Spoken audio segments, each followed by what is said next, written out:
오늘 우리에게 주시는 하나님 말씀은 에베소서 1장 3절에서 6절입니다.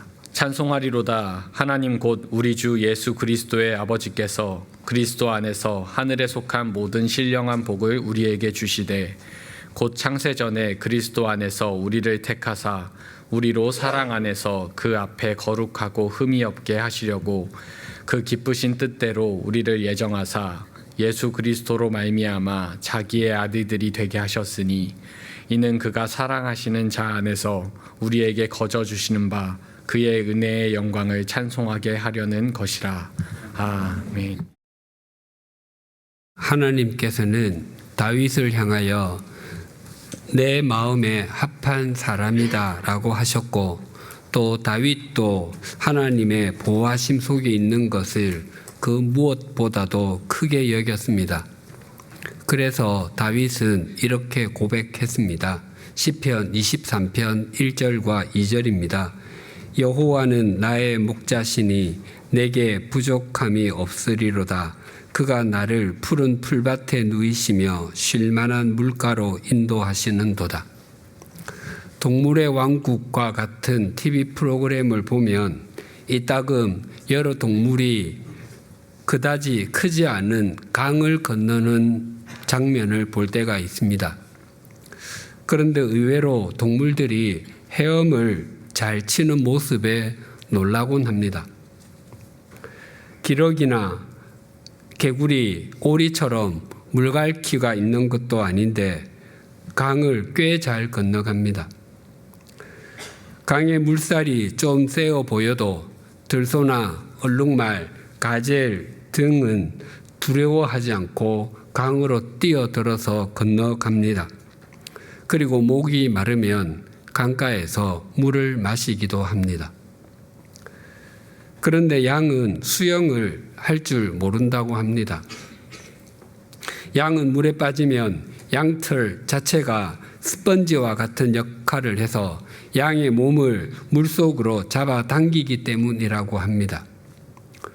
그래서 양은 흐르는 물에 공포심을 갖고 있어서 목이 말라도 흐르는 물에서는 물을 마시지 못합니다. 당시 목자가 양들에게 물을 공급하는 방법이 3가지였습니다. 첫째는 이른 아침에 이슬에 젖어 있는 풀을 뜯어 먹게 하는 것입니다. 둘째는 우물을 파거나 저수지에 있는 물을 길어다가 먹이는 것입니다. 그리고 셋째는 잔잔하게 흐르는 시냇물을 돌로 막아서 흐르지 않는 웅덩이의 물처럼 만들어서 먹이는 것입니다. 이 중에서 셋째 방법을 가장 많이 사용했는데 다윗도 하나님께서 자신을 쉴만한 물가로 인도하신다고 고백합니다. 쉴만한 물의 원 의미는 움직이지 않는 물입니다. 그래서 NIV 영어 성경에는 Quiet Waters라고 번역했고,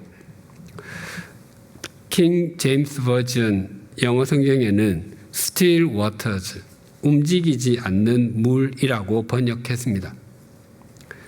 다윗 자신이 목동일 때 양들에게 물을 먹이기 위해서 시내를 돌로 막아서 움직이지 않는 물로 만들어 주었듯이 하나님께서 양인 자신을 먹이기 위해서 자신을 두렵게 하는 것들을 막아서 보호해 주셨다고 고백하는 것입니다.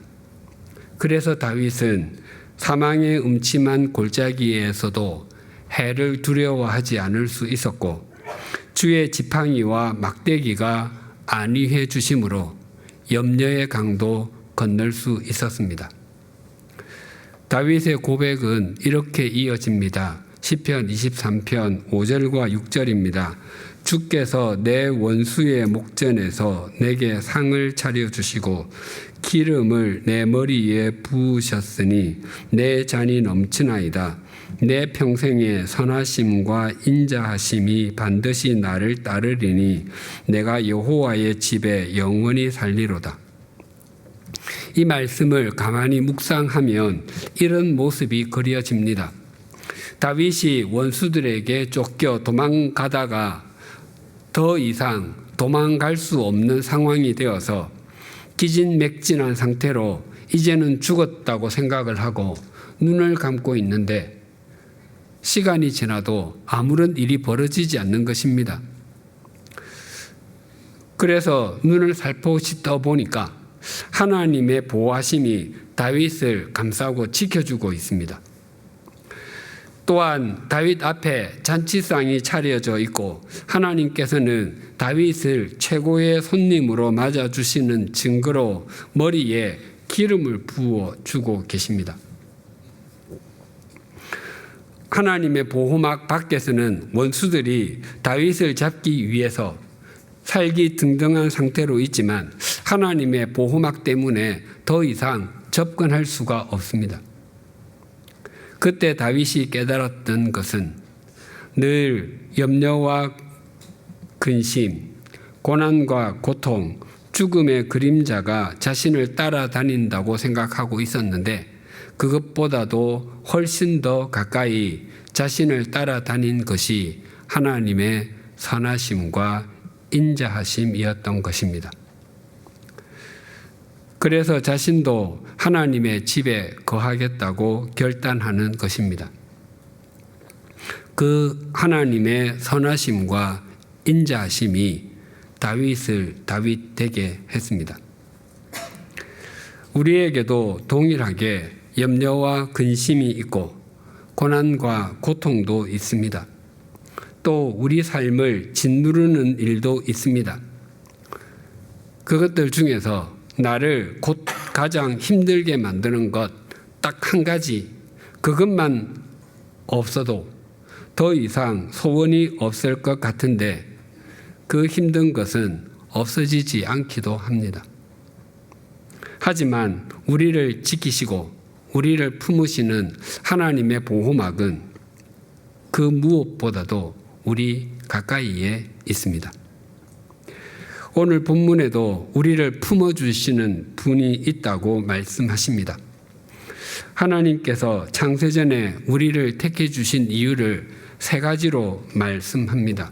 첫째는 그리스도 안에 있는 모든 복과 하늘에 속한 모든 신령한 복을 주시기 위함이고, 둘째는 우리를 하나님 앞에서 거룩한 삶, 즉 구별된 삶을 살고 흠이 없는 삶을 살게 하기 위함이며, 셋째로 우리를 당신의 자녀로 삼아주시기 위함이라고 합니다. 사실 이 세 가지는 모두 다 우리가 감당하기 어려울 정도로 거대한 것이고 하나님께서 우리를 얼마나 귀한 존재로 여기고 계신지를 확인하게 해주는 것입니다. 이런 엄청난 일이 일어날 수 있었던 동기가 무엇인지 오늘 본문 6절이 아주 또렷하게 말씀합니다. 이는 그가 사랑하시는 자 안에서 우리에게 거저 주시는 바 그의 은혜의 영광을 찬송하게 하려는 것이라. 우리가 하나님의 자녀로 입양이 되어 하나님께 속한 모든 것을 유업으로 받을 수 있는 존재가 된 것은 그가 사랑하시는 자 안에서 거저 이루어진 일이었습니다. 거저의 의미는 우리는 아무런 대가를 치르지 않았음에도 하나님께서 당신의 아들을 내어주시는 영원한 손해를 보시고서입니다. 그리고 그가 사랑하시는 자는 두말할 필요도 없이 예수 그리스도를 가리키는 말입니다. 바울은 지금까지 그리스도 예수, 예수 그리스도, 그리스도라는 말을 계속 사용해 왔습니다.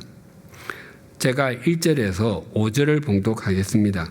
하나님의 뜻으로 말미암아 그리스도 예수의 사도된 바울은 에베소에 있는 성도들과 그리스도 예수 안에 있는 신실한 자들에게 편지하노니 하나님 우리 아버지와 주 예수 그리스도로부터 은혜와 평강이 너희에게 있을지어다. 찬송하리로다. 하나님 곧 우리 주 예수 그리스도의 아버지께서 그리스도 안에서 하늘에 속한 모든 신령한 복을 우리에게 주시되 곧 창세전에 그리스도 안에서 우리를 택하사 우리로 사랑 안에서 그 앞에 거룩하고 흠이 없게 하시려고 그 기쁘신 뜻대로 우리를 예정하사 예수 그리스도로 말미암아 자기의 아들들이 되게 하셨으니 불과 5절에 예수 그리스도를 7번이나 언급하고 있습니다. 이것은 우리에게 일어난 모든 일은 그리스도 안에서 일어난 것이고 그리스도 밖에서는 결코 일어날 수 없는 것임을 강조하는 것입니다. 그렇다면 사도 바울이 1절에서 5절까지에서는 예수 그리스도라고 표현하다가 갑자기 6절에서 사랑하시는 자라고 바꾸어서 사용한 이유는 무엇이겠습니까? 혹 앞에서 예수 그리스도라는 말을 계속 썼기 때문에 반복을 피하기 위해서인가 하는 생각이 듭니다. 그러나 아닐 것입니다. 오히려 앞에서 7번이나 썼는데 갑자기 왜? 라는 생각이 먼저 들 것입니다.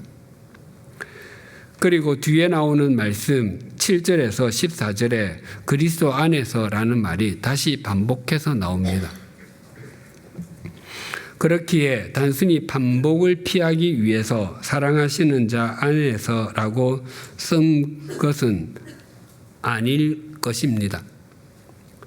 바울은 의도적으로 예수 그리스도 안에서나 그리스도 안에서라는 말을 사용하지 않고 사랑하시는 자 안에서라는 말을 선택해서 쓴 것입니다.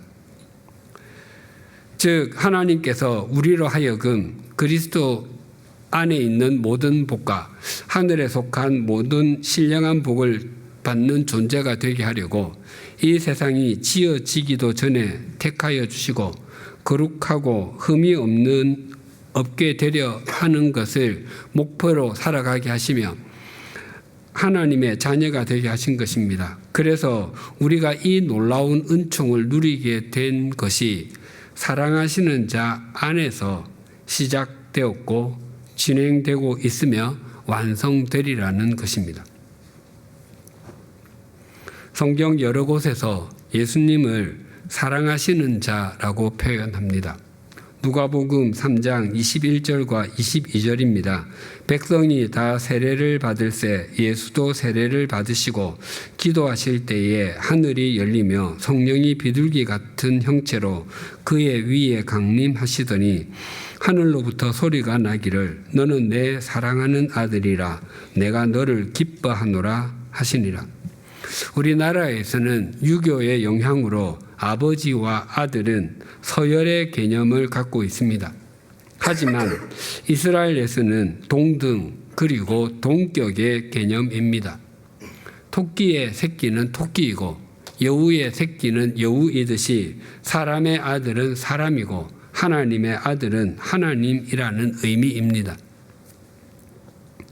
하나님께서 예수님을 향해서 내 사랑하는 아들이라 하신 것은 예수님은 하나님과 동등한 존재이시고 하나님은 사랑이시기 때문입니다. 또 마태복음 17장 1절에서 5절은 이렇게 말씀합니다. 엿새 후에 예수께서 베드로와 야고보와 그 형제 요한을 데리시고 따로 높은 산에 올라가셨더니 그들 앞에서 변형되사 그 얼굴이 해같이 빛나며 옷이 빛과 같이 휘어졌더라. 그때에 모세와 엘리야가 예수와 더불어 말하는 것이 그들에게 보이거늘 베드로가 예수께 여쭈어 이르되 주여 우리가 여기 있는 것이 좋사오니 만일 주께서 원하시면 내가 여기서 초막 셋을 짓되 하나는 주님을 위하여 하나는 모세를 위하여 하나는 엘리야를 위하여 하리이다 말할 때에 호련히 빛난 구름이 그들을 덮으며 구름 속에서 소리가 나서 이르시되 이는 내 사랑하는 아들이요 내 기뻐하는 자니 너희는 그의 말을 들으라 하시는지라. 사랑하는 아들이 예수님께 속한 고유 명사처럼 여겨집니다. 하나님께서 사랑의 본질, 사랑 그 자체이신 분이시기 때문에 당신과 동일한 본질을 가지신 아들 예수 그리스도와의 관계도 사랑입니다. 또한 성경은 하나님께서 사랑하시는 자를 통해서 우리를 구원해 주시고 우리를 하나님의 자녀로 삼아 주셨다고 합니다. 신약 성경에서 아마 가장 중요하고도 잘 알려진 성경 구절은 요한복음 3장 16절일 것입니다. 하나님이 세상을 이처럼 사랑하사 독생자를 주셨으니 이는 그를 믿는 자마다 멸망하지 않고 영생을 얻게 하려 하심이라. 이 말씀을 다시 표현하면 모든 사람은 단 한 명도 예외 없이 멸망할 존재였고 영원한 생명을 누릴 수 없는 존재였는데 하나님께서 세상 사람들을 사랑하셔서 당신께서 사랑하시는 자 독생자 예수 그리스도를 통해서 우리가 영원한 생명을 얻게 되었다는 것입니다. 이 말씀에서 중요한 것은 하나님이 그리고 독생자를 주셨으니입니다. 만약 이 말씀이 하나님이 세상을 이처럼 사랑하사 우리에게 찾아오라 하셨으니 이는 하나님을 찾아오는 사람마다 멸망하지 않고 영생을 얻게 하려 하심이라라고 하셨다면 우리 사람은 어떻게 되었겠습니까? 얼마나 더 가야 그리움이 보일까라는 시에 이런 내용이 있습니다. 문이 닫히고 차가 떠나고 먼지 속에 남겨진 채 지나온 길 생각하며 얼마나 더 가야 그리움이 보일까? 마음이 마음을 만져 화사하게 하는 얼마나 더 가야 그런 세상 만날 수 있을까? 또 2016년에 미국의 포크송 싱어송라이터이자 작가, 화가인 밥 딜런이 Blowing in the Wind, 불어오는 바람 속에 또는 바람만이 아는 대답이라는 노래 가사로 노벨 문학상을 받았습니다. 그 노래의 앞부분 가사가 이렇습니다. 사람이 얼마나 더 많은 길을 걸은 후에야 사람답게 대접을 받게 될까? 흰 비둘기는 얼마나 더 많은 바다를 비행한 후에야 백사장 위에서 잠들 수 있을까? 포탄이 얼마나 더 많이 날아다닌 후에야 영원히 날아다니지 않게 될까? 친구여, 그 답은 불어오는 바람 속에 있지. 그 답은 불어오는 바람 속에 있지. 하나님께서 우리에게 당신을 찾아오라고 하시고 우리가 하나님께로 가야 구원을 얻을 수 있다면 얼마나 많은 길을 가면 또 얼마나 멀리 가면 하나님을 만날 수 있겠습니까? 그리고 어느 길로 가면 또 어떻게 가면 하나님을 만날 수 있겠습니까? 그 답은 또 누가 알려줄 수 있겠습니까? 바람이 그 답을 말해주겠습니까? 아니면 우리 스스로 그 답을 알아낼 수 있겠습니까? 하나님께서는 우리를 당신의 자녀로 삼아주시고 우리에게 영원한 생명을 주시기 위해서 그 답을 알려주셨습니다. 아니, 그 답을 보내주셨습니다. 그 답이 하나님께서 사랑하시는 자 하나님과 동등하신 분 예수 그리스도이십니다. 그리고 하나님께서 사랑하시는 자를 통해서 우리를 하나님의 자녀로 삼아 주셨기 때문에 이제는 우리도 하나님께 사랑받는 자가 되었습니다. 요한복음 17장 23절입니다. 곧 내가 그들 안에 있고 아버지께서 내 안에 계시어 그들로 온전함을 이루어 하나가 되게 하려 함은 아버지께서 나를 보내신 것과 또 나를 사랑하심 같이 그들도 사랑하신 것을 세상으로 알게 하려 함이로소이다. 예수님께서 우리를 온전하게 만들어 가시는데 그 이유가 하나님께서 예수님을 사랑하시는 것처럼 우리도 사랑하시는 존재인 것을 세상이 알게 하기 위함이라고 하십니다. 우리를 그렇게까지 높여주시나라는 생각이 들 정도로 참 놀랐습니다. 어떤 일을 앞두고 그 일을 이루기 위해서 어떤 사람을 보내어서 그 일을 하게 하는지를 보면 그 일의 규모를 알 수 있습니다. 아주 큰 기업에서 100만 불, 약 13억 원 또는 몇백만 불 규모의 일을 계약하기 원한다면 아마 그 부서 담당 최고 책임자가 그 역할을 담당할 것입니다. 그런데 만약 10억 불, 1조 3천억짜리나 몇십억 불 규모의 일을 계약하기를 원한다면 아마 그 기업의 대표를 비롯해서 그 기업에서 가장 뛰어난 사람들, 최고의 사람들이 나서서 그 계약을 성취하려고 할 것입니다. 또 만약 미국 대통령이나 중국 주석이 우리나라를 국빈 방문했는데 우리나라에서 외교부 국장을 공항으로 마중을 나가게 했다면 어떤 일이 벌어지겠습니까? 아마 우리나라로 올 때 탔던 비행기를 다시 타고 자국으로 바로 되돌아갈 것입니다.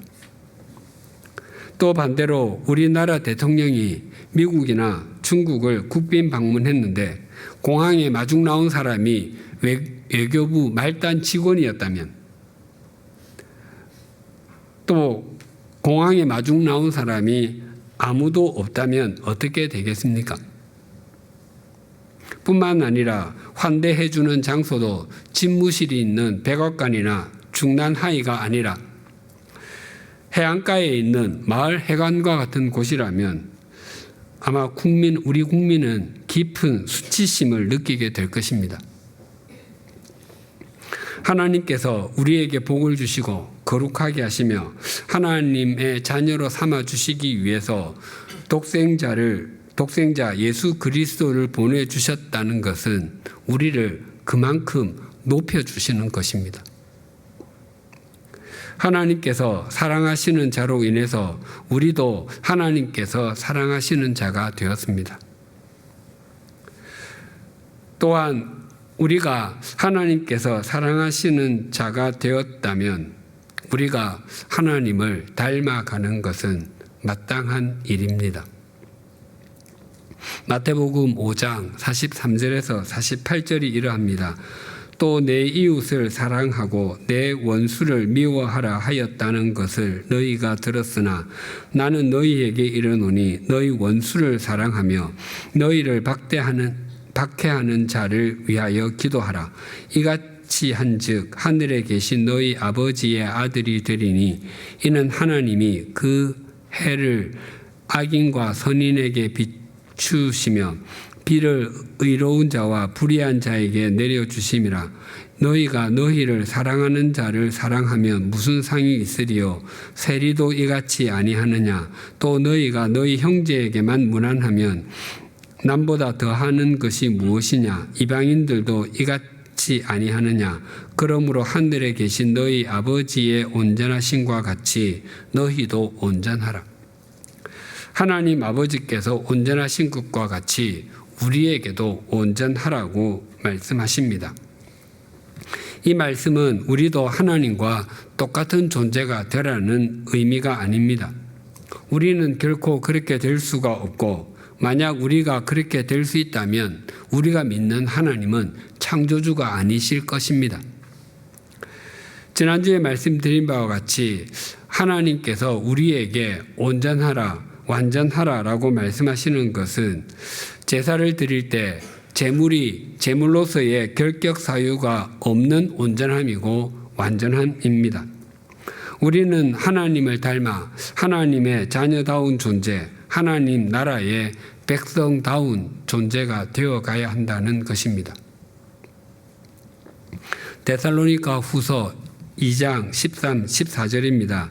주께서 사랑하시는 형제들아, 우리가 항상 너희에 관하여 마땅히 하나님께 감사할 것은 하나님이 처음부터 너희를 택하사 성령의 거룩하게 하심과 진리를 믿음으로 구원을 받게 하심이니, 이를 위하여 우리의 복음으로 너희를 부르사 우리 주 예수 그리스도의 영광을 얻게 하려 하심이니라. 주께서 사랑하시는 사람들이 바로 우리입니다. 주님께서는 우리가 거룩한 삶, 즉 구별된 삶을 살기를 원하시고 구원받은 백성답게 진리를 행하기를 원하십니다. 그것이 우리의 인생을 최상으로 가꾸어가는 길이기 때문입니다. 우리 속담 아내가 예쁘면 처갓집 말뚝 보고도 절한다와 비슷한 의미를 담고 있는 서양 속담이 Love me, love my dog. 나를 사랑하면 내 반려견도 사랑해 주세요입니다. 내가 보기에 미운 사람이 있으면 그 사람이 키우는 반려견도 자동적으로 미워집니다. 평범한 견종의 반려견을 키우면 꼭 자기 같은 것 키우고 있네라고 생각할 것이고, 또 만약 아주 좋아 보이는 견종의 반려견을 키우면 꼴에 비싼 개 키우면 좋은 줄 아나라고 생각할 것입니다. 물론 내가 좋아하는 사람의 반려견은 무조건 좋습니다. 하나님께서 그리스도가 사랑하시는 자이시니까 개 같은, 반려견 같은 우리도 사랑하시는 것입니다. 그날 that day가 이날 this day를 규정한다는 말이 있습니다. 결혼을 3개월에서 5개월 앞둔 신랑과 신부가 있다면 그들의 삶은 모두 그날에 맞추어져 있을 것입니다. 최대한 건강한 모습으로 결혼식장에 들어가기 위해서 운동도 열심히 할 것이고, 준비한 결혼 예복과 드레스에 몸을 맞추기 위해서 먹는 것도 절제하고 식이요법, 다이어트도 병행할 것입니다. 뿐만 아니라 이후 가정을 행복하게 가꾸어 가기 위해서 씀씀이에 대해서도 생각을 많이 할 것입니다. 무엇을 하나 구입할 때도 이것이 결혼 전에만 필요한 것인가, 결혼 후에도 필요한 것인가를 생각할 것입니다. 물론 결혼식을 몇 개월 앞두고도 먹고 싶은 것 마음대로 먹을 수 있습니다. 신랑의 몸집이 불어서 옷이 터질 것 같아도, 심지어 터진 옷을 입었다 할지라도 결혼식을 못하는 것은 결코 아닙니다. 또한 신부의 드레스가 구겨지거나 더러워져 있다 할지라도 결혼식에 입장하지 못하는 것도 결코 아닙니다. 그러나 신랑과 신부는 자신들이 준비한 옷에 최적화된 상태로, 또한 가장 깨끗한 예복과 드레스를 입고 결혼식을 맞이하려고 할 것입니다. 혹 예복과 드레스가 너무 깨끗하고 하얗다고 하여서 진흙 바닥에 한번 구르거나 일부러 오물을 묻히는 신랑과 신부는 없습니다. 정결한 예복과 드레스는 신랑과 신부의 기쁨이자 영광입니다.